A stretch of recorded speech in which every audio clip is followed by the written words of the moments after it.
Ndio. Na ufahamu ulilo wauliza mfalme, akawaona kuwa walifaa mara 10 zaidi ya waganga na wachawi waliokuwa katika ufalme wake. Tena Danieli huyo akadumu huko hata mwaka wa kwanza wa mfalme Keroshi. Asante, tujinyenyekee kwa ombi. Tunakushukuru Mungu Mwenyezi, sababu heshima vyote ni kwako juu mbinguni, jina lako lipewe sifa. Tunakuomba tena jioni ya leo utuongoze tangu sasa hadi ukomo. Asante. Tunashukuru tena tunafika jioni ya leo, jina lake lipewe sifa. Na kabla ya kuwa tuna wageni ambao tunawapenda sana, ndio nitaweka mikono juu ili tena tuwapokee mara nyingine. Asante wageni wapo. Cha kusema somo la jioni ya leo linasema bora mara ngapi? Mara 10. Hapa tunaona ubora wa mara 10. Tunawaona watu ambao wako bora kuliko wengine, wanawazidi mara 10.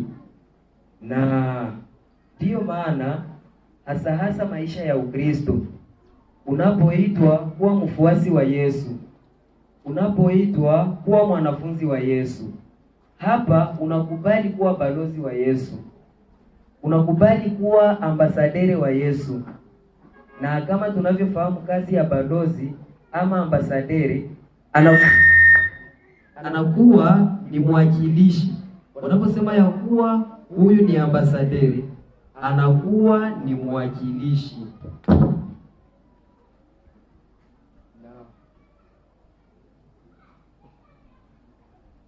Asante. Sasa wanaposema ya kuwa mtu ni ambasaderi, anakuwa ni mwakilishi ama balozi. Na unapokuwa balozi, una kazi kuu ya kumwakilisha mtu. Unakuwa na kazi kuu ya kumwakilisha mtu, ama unamtambulisha mtu, ama unafanya kazi fulani uliotumwa. Hii ndiyo kazi ya balozi. Na ndiyo maana kila nchi inakuwa na balozi. Hapa nchini Kongo tuna mabalozi wengi wa manchi tofauti. Kuna mabalozi wa nchi ya Ufaransa, wa nchi za Kiamerika, wa nchi ya China na nyinginezo. Na hawa wanakuwa wawakilishi wa nchi zao, lakini wanawakilisha nchi zao hapa Kongo. Hii ni kazi ya balozi. Na ndiyo maana nasi tunapokuwa wafuasi wa Yesu, tunakuwa wawakilishi wa Yesu duniani. Na ndiyo maana kanisani humu mna lebe inayoitwa les ambassadeurs. Yaani hawa ni wawakilishi wa Mungu hapa duniani. Na tutasimu msomaji utuchukulie kitabu cha Danieli sura ya 1 mstari wa 1 na wa 2. Hapa tunaona taifa la Mungu wanachukuliwa katika nchi ya utumwa. Wanachukuliwa mateka na wanaishi kama watumwa ndani ya nchi ya Babeli. Nasema hivi Danieli 1:1. Ndio maandiko matakatifu yenye pumzi ya uhai. Asante. Katika mwaka wa 3 wa kumiliki kwake Yehoyakimu, ndio mfalme wa Yuda, ndio Nebukadneza mfalme wa Babeli alikwenda Yerusalemu akauhusuru. Bwana akamtia Yehoyakimu mfalme wa Yuda katika mkono wake pamoja na baadhi ya vyombo vya nyumba ya Mungu, naye akavichukua mpaka nchi ya Shinari, mpaka nyumba ya Mungu wake, akaviingiza vile vyombo katika nyumba ya hazina ya Mungu wake. Asante. Hapa kunaanza historia ya taifa la Yuda. Maandiko yanasema kuwa hasa mara nyingi wana wa Israeli walipokuwa wakimkosea Mungu, Mungu anaruhusu wapigwe, wanachukuliwa mateka. Tena mara nyingine wanapigwa na mfalme Nebukadnezari na wanachukuliwa mateka, wanapelekwa huko Babiloni. Na wanapopelekwa, maandiko yanasema kuwa pia na vyombo vya nyumba ya Mungu vikachukuliwa, vikapelekwa huko Babiloni na vikawekwa katika nyumba ya sanamu. Na Mungu anaruhusu tu taifa lake lipigwe. Mungu anaruhusu sanduku la agano lichukuliwe. Mungu anaruhusu vyombo vya hekalu vinachukuliwa na vinapelekwa katika hekalu ya masanamu. Na hapa kuna sababu. Sababu ni moja tu, sababu watu wamemuasi Mungu, na ndipo Mungu anawaadhibu. Na hasa mara nyingi jambo hili linakuwa kwa Wakristo. Kuna watu wamoja ambao wameadhibiwa na Mungu sababu ya kumuasi Mungu. Na ndio maana kitabu cha Ufunuo anasema kuwa wale ninaowapenda ninawaonya na kuwaadhibu.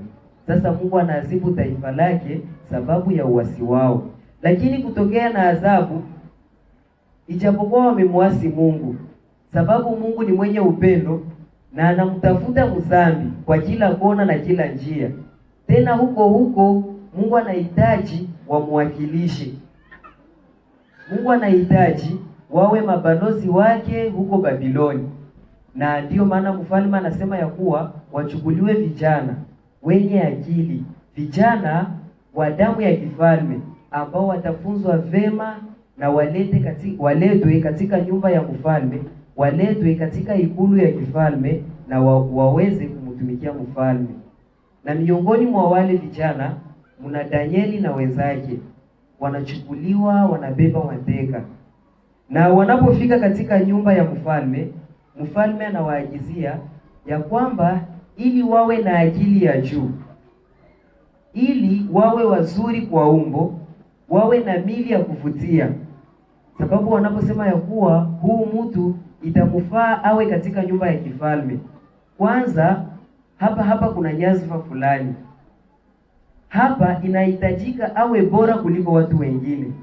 Inahitajika awe na mwili wa kuvutia. Inahitajika awe na memoire iko fresh. Wakule chakula cha mfalme, wakunye kama wafalme, ili wawe na ubora zaidi. Sasa vijana wale Danieli na wenzake watatu, wao wanakataa. Wanasema ya kuwa hawatajinajisi na chakula cha nani? Cha mfalme. Danieli 1 sura ya mstari wa 8. Danieli 1 kwa aya yake. Lakini Danieli aliazimu moyoni mwake ya kuwa hata jinajisi. Lakini Danieli aliamua moyoni mwake ya kuwa hata jitia unajisi kwa chakula cha mfalme, ndio, wala kwa divai iliyokunywa. Basi akamwomba yule mkuu wa matowashi amupe ruhusa asijitie unajisi. Asante. Danieli na wenzake wanafahamu hatari ya chakula, wanafahamu uhusiano uliopo katika chakula na maisha ya kiroho. Ndipo wanasema hawatajinajisi na chakula cha mfalme, wanakataa chakula cha kifalme. Sasa utazame ile picha uone umepata bahati. Wanasema leo president anafika hapa, na leo unapata bahati ya kuchangia kwa meza ya mfalme.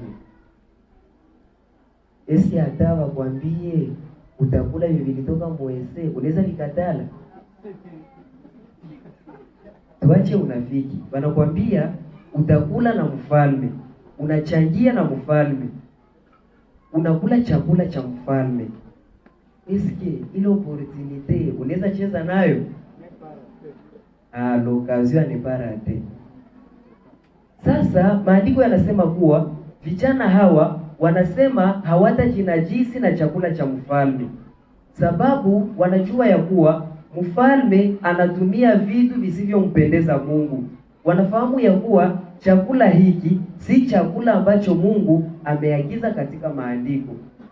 Wanajua hatari iliyopo kwa kula chakula kibaya, kinaharibu mahusiano yako na Mungu, kinaharibu hali yako ya kiroho. Na ndio maana vijana hawa kwa kushinda hali hii wanakuwa bora zaidi. Wanamwambia utupe siku 10, uturuhusu siku 10 tutumie mboga na maji. Na maandiko yanasema kuwa kwa utukufu wa Mungu wakawa bora kuliko wale wengine. Chukua Mhubiri 2:24. Uangalie kitu kinachopendeza mwanadamu na kitu kilicho bora maishani mwa mtu ni kula na kunya. Kitabu ni cha Mhubiri 2:24. Mhubiri 2:22 inakuja ikisema hivi. Ndio. Inakuja kwa kasi kuu. Asante. Inasema, ndio, mwanadamu hapati jema kupita kula na kunywa. Asante. Mhubiri na hekima zake, Sulemani na hekima za kipekee anazopewa na Mungu, anasema ya kuwa hakuna kilicho chema maishani mwa mtu isipokuwa kula na kufanya nini? Na kunya. Sasa chakula ina nafasi kuu maishani mwa mtu, sababu Sulemani alikuwa na mali nyingi, alikuwa na magari mengi, alikuwa na dhahabu nyingi na fedha nyingi, lakini kwa hekima yake anasema ya kuwa kilicho chema maishani mwa mtu ni kula na kunya. Basi, full stop. Na ni kweli.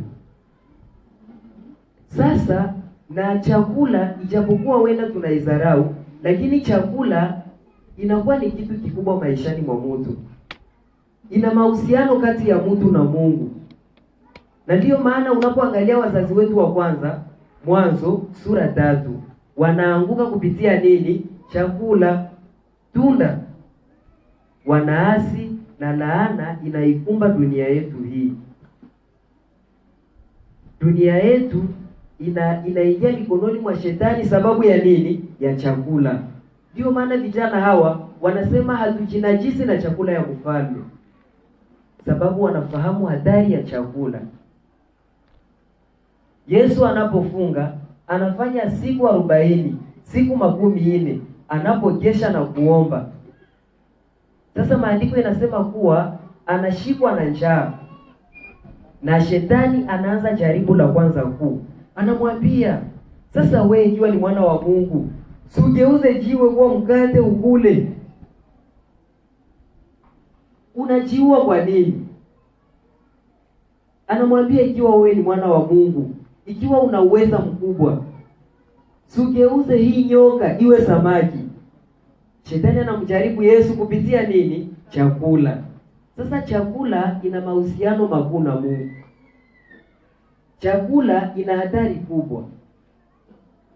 Ndio maana sisi kama mabalozi wa Yesu duniani tunaitwa kufanya angalisho na kile tunachokula.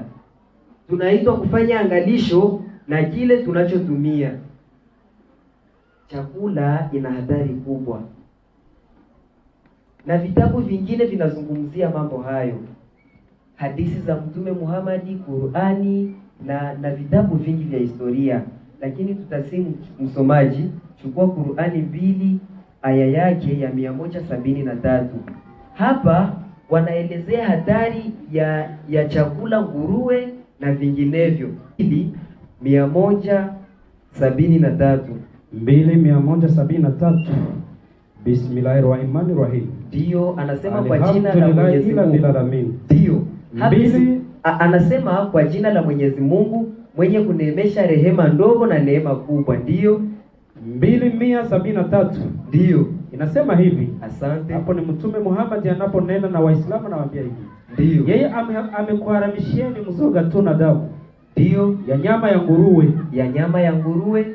Yaani amekifanya kuwa haramu. Ndio. Nitakariri hivi. Kariri. Yeye amekuharamishieni mzoga na damu na nyama ya nguruwe. Sikiliza. Hapa mtume anasema ya kuwa, Muhammad anasema ya kuwa Mungu amekuharamishia. Yaani amepiga marufuku. Anajikataza. Na anasema ya kuwa kuna nini? Kuna mzoga ama maiti. Kuna mzoga, nyama ambazo zimekufa, nyamafu. Anasema na damu ya nguruwe. Anasema na nyama ya nguruwe. Mzoga na nyama ya nguruwe. Sasa weka nukta. Lakini hapa Qur'ani yenyewe nyamafu. Anasema amekuharamishia kula damu pia na nguruwe. Na tunajua kama kwa Wakristo wa mingi wanapenda kulia damu. Kose nyamu bajue basi tunabajua. Wakristo wa mingi wanapendaka kula nyamafu. Biblia inalikataza, lakini na Qur'ani nayo inapiga marufuku. Pia nasema na nini? Na nguruwe. Yaani kama ni kuku inachinjwa kabla haijakufa. Lakini inapotaka kufa. Anasema ukule nyama ambayo umemwaga damu. Lakini ikiwa nyamafu, anasema si halali kwenu. Hii ni Qur'ani, hatujasoma Biblia bado. Sasa vitabu vingi vinakataza nyama nyamafu, vinakataza nguruwe na nyama zingine ambazo ni najisi. Sasa chukua Bulugh al-Maram, hii nayo ni hadithi. Ni hadithi Bulugh al-Maram, ukurasa wa ngapi? Ukurasa wa 43, hadithi ya 23. Yaani hii ni hadithi sahihi. Ndio. 50 na ngapi? 53. Ndio, niko hapo. Ndio. Kwa hadithi yake ya ngapi? Hadithi yake ya 23 nayo. Ni 23 yake inakuja hivi. Ndio. Unasema 53 hadithi ya 23. 43. Samahani, nilikuwa kwenye 53. Hapana, 43 23. Hadithi yake, hadithi hii inakuja ikisema hivi. Ndio. Inasema, ndio, kwa hakika Allah na mtume wake wanawakataza kula nyama ya punda. Ndio. Hakika nyama hizo ni najisi.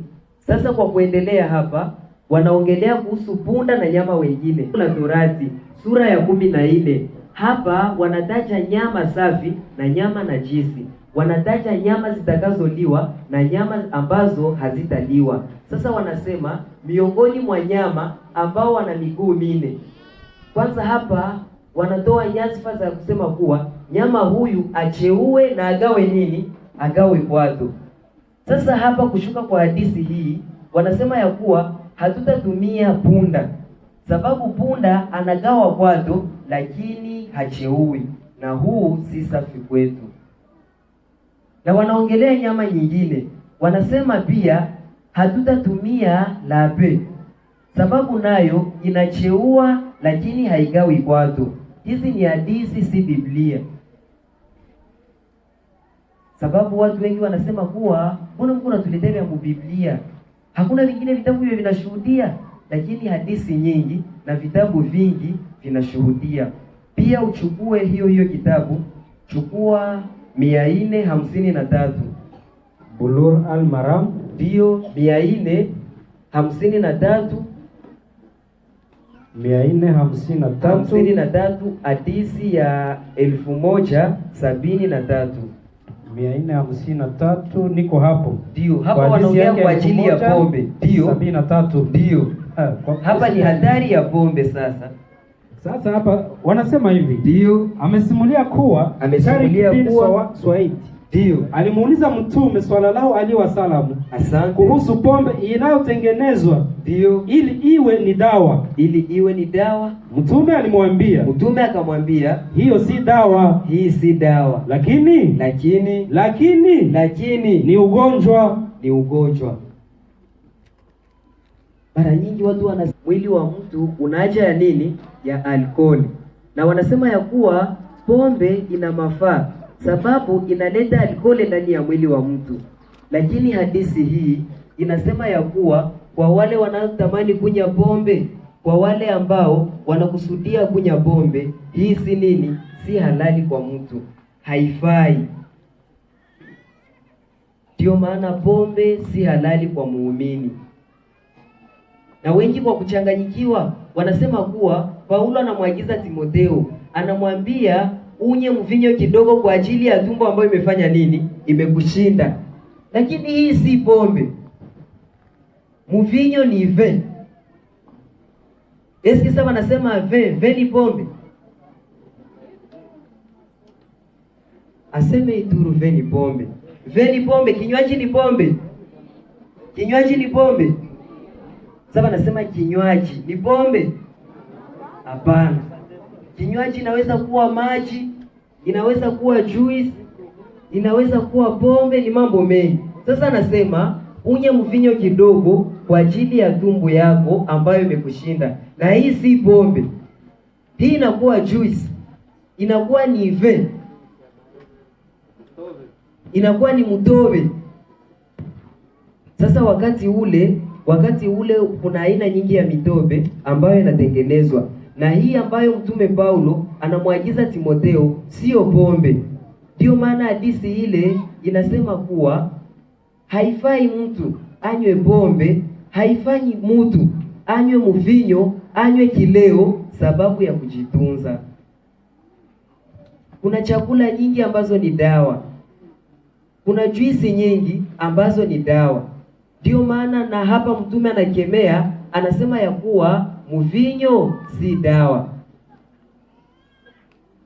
Sasa vijana hawa Danieli na wenzake wanafahamu hatari ya kula mezani mwa mfalme. Kuna chakula najisi, kuna kinywaji najisi. Ndipo wanasema hawata najisi mili yao, sababu hii inakata mahusiano kati yao na Mungu.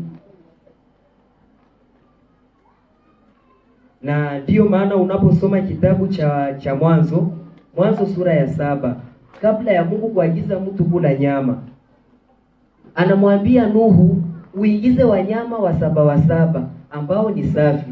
Pia uingize nyama kundi moja la nyama najisi. Mungu ana kusudi yake ya haki. Mungu ana sababu yake. Anahitaji nyama wasafi wao wengi, sababu watatumiwa kama chakula. Na anasema najisi iwe ni kundi moja tu, sababu hawatatumiwa kama chakula. Sasa Mungu anaposema ana kusudi yake. Na wenda utakuwa na nafasi ya kubishana na Mungu, unasema mbona nakulaga havinigonjeshani?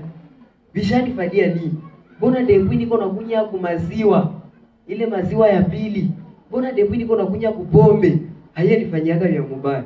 Sasa Mungu anaposema hiki kula, hiki usile, hiki kunya, hiki usile, Mungu ana sababu yake ya haki. Na ndiyo maana Mungu anawaagiza Kaini na Abeli, anawaambia ili mupate msamaha wa dhambi, sherti mumwange nini? Mumwange damu. Sasa Kaini anapuuzia, anasema kia muhimu ni kufanya ibada kwa Mungu. Haijalishi nitatoa nini kwa Mungu, lakini kia ziada ni kufanya nini? Ni kutoa kwa Mungu.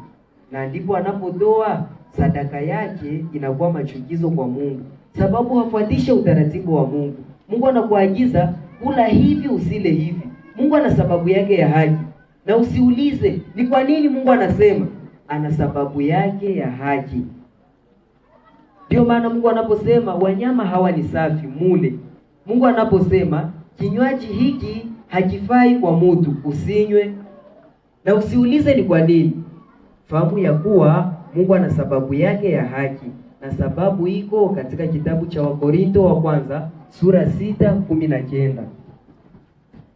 Wakorinto wa kwanza sura 6 mstari wa 19. Mungu anasema mwili wako ni hekalu la nini? La Roho Mtakatifu. Na anasema usiinajisi, usiichafue, usiharibu. Hamjui ya kuwa mwili wenu ni hekalu la Roho Mtakatifu? Hamjui ya kuwa mili yenu ni hekalu ya Roho Mtakatifu aliye ndani yenu, mliyepewa na Mungu, wala ninyi si mali yenu wenyewe. Anasema ninyi si mali yenu wenyewe, maana mulinunuliwa kwa thamani. Sasa basi tukuzeni Mungu katika miili yenu. Asante. Anasema ya kuwa tukuzeni Mungu kwa miili yenu.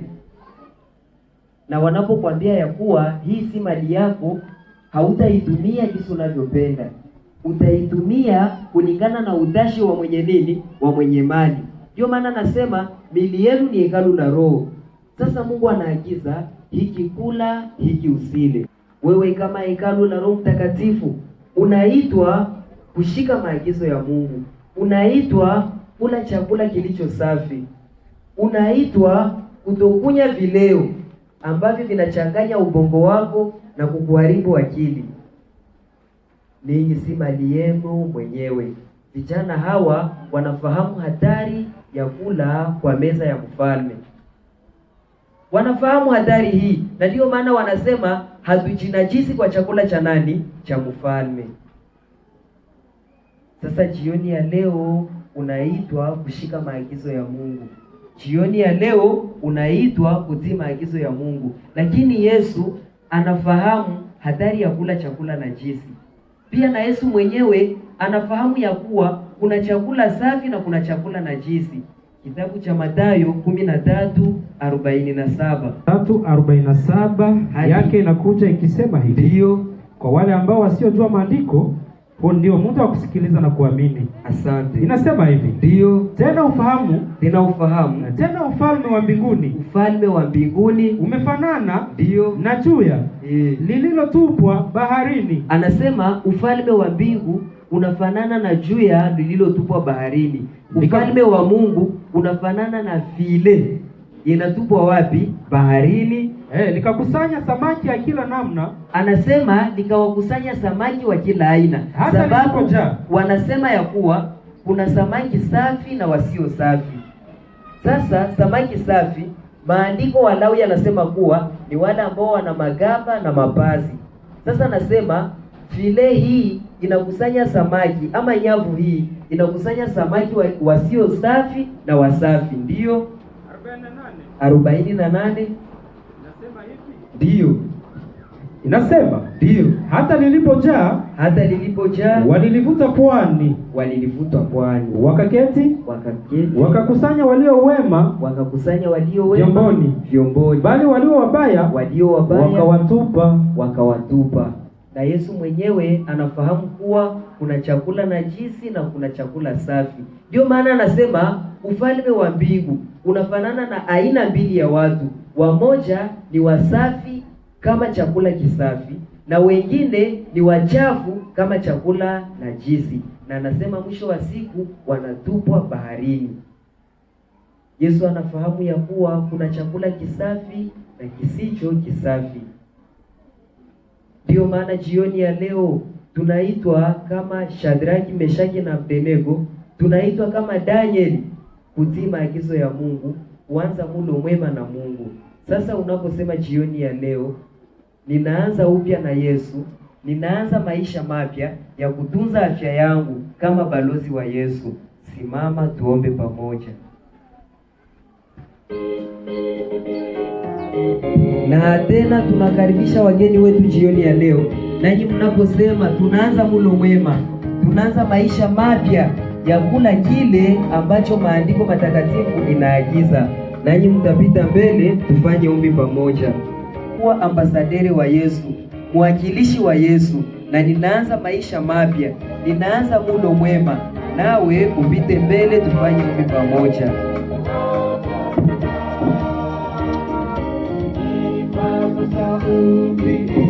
Wageni wetu, karibu tena jioni ya leo.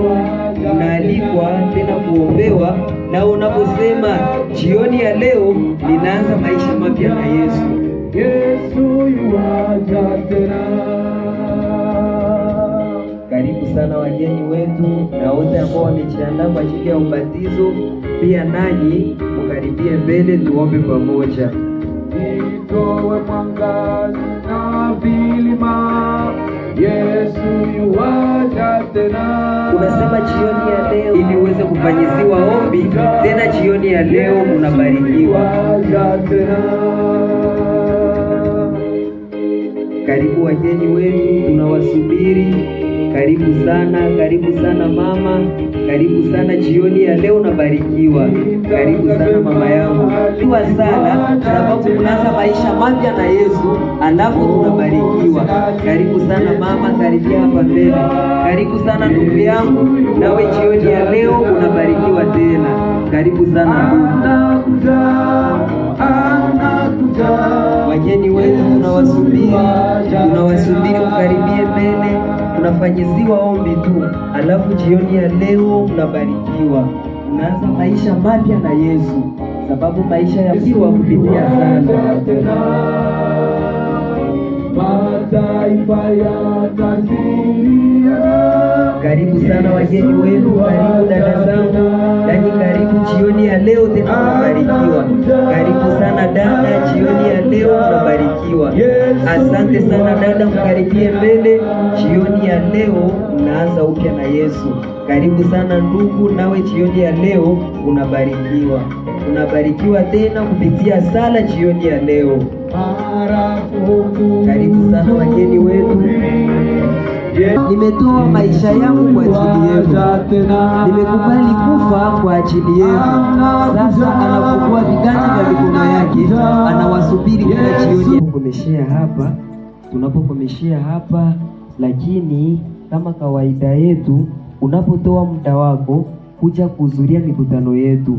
Tunakupenda kama mgeni, nasi jioni ya leo tunahitaji kuomba pamoja nawe ili ubarikiwe na upokee mibaraka kupitia sala. Karibu sana ndugu zangu, karibu sana mama yangu, karibu sana dada, karibu sana. Jioni ya leo mnabarikiwa kupitia sala. Karibu sana dada, karibu sana, mkaribie mbele. Karibu sana dada yangu, karibia mbele. Nawe jioni ya leo unabarikiwa tena, unabarikiwa kupitia sala. Karibu sana wageni wetu, tunawasubiri. Jioni ya leo unabarikiwa kupitia sala.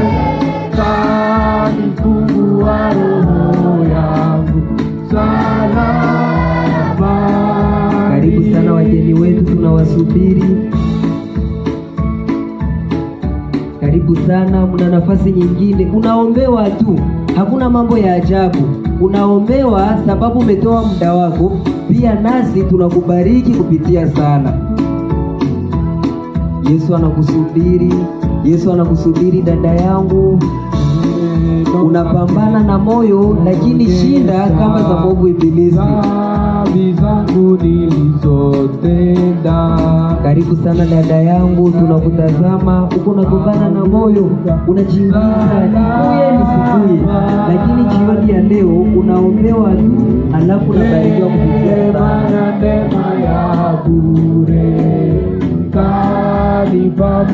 Karibu sana. Wakati huu tunaombea jioni ya leo, nanyi mnabarikiwa kupitia sala, na tunamkaribisha katibu hapa aje awaweke mikononi mwa Mungu.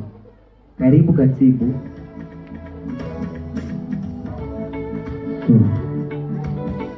Karibu sana. Tunapokuwa kwa magoti. Sio, karibu sana, uweke wana wa Mungu mikononi mwake.